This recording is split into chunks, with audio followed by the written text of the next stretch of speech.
మీరు మాట్లాడిన దాంట్లో చాలామంది ఇన్స్పైర్ తీసుకొని మిమ్మల్ని చూసి వచ్చిన వాళ్ళు కూడా ఉండొచ్చు.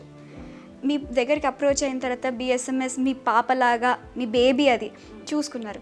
మీరు ఫేస్ చేసేటప్పుడు నార్మల్గా మనుషులు అనేవాళ్ళు చాలామంది పాజిటివ్గా ఉన్నా కూడా కొంతమంది ఉంటారు ఎప్పుడూ ఒక పాయింట్ వేద్దామా అని ఉంటారు, ఆబ్వియస్లీ ఉంటారు, నెగిటివ్ చూస్తూనే ఉంటారు. ఎంత మీరు పాజిటివ్గా చేసినా కూడా మీరు ఫేస్ చేసిన దానికి ఆల్రెడీ దాటేసి వచ్చేసారు, అయినా గుర్తు చేస్తూ లేకపోతే ఇంకేదో విధంగా ట్రై చేయడానికైతే ట్రై చేస్తుంటారు 100%. సో ఇప్పటికీ అది జరుగుతూనే ఉంది. అవన్నీ ఎలా ఓవర్కమ్ చేస్తున్నారు ఇప్పటికీ?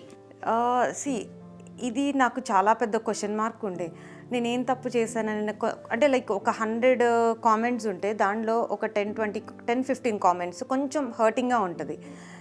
సో దాని తర్వాత నాకు ఒకటే అర్థమైంది ఏంటంటే, అంటే కంపేర్ చేసుకున్నాను నేను ఇక్కడ. నా పేరేంటి, what is my original name? Neehari Mandali, NEEHAARI. మా తాతగారు పెట్టిన ఒరిజినల్ నేమ్ నీహారి మండలి. సో వాళ్ళు రాసేది ఎట్లా అంటే NIHARI నిహారిక.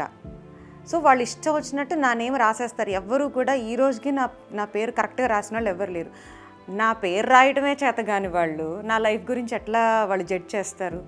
సో అది నేను మైండ్లో ఫిక్స్ అయిపోయాను. ఇంకా వాళ్ళు ఎంత నెగిటివ్ కామెంట్ పెట్టినా నా పేరే పలకడం చేత కానీ వాళ్ళు ఎట్లా కామెంట్ చేస్తారు?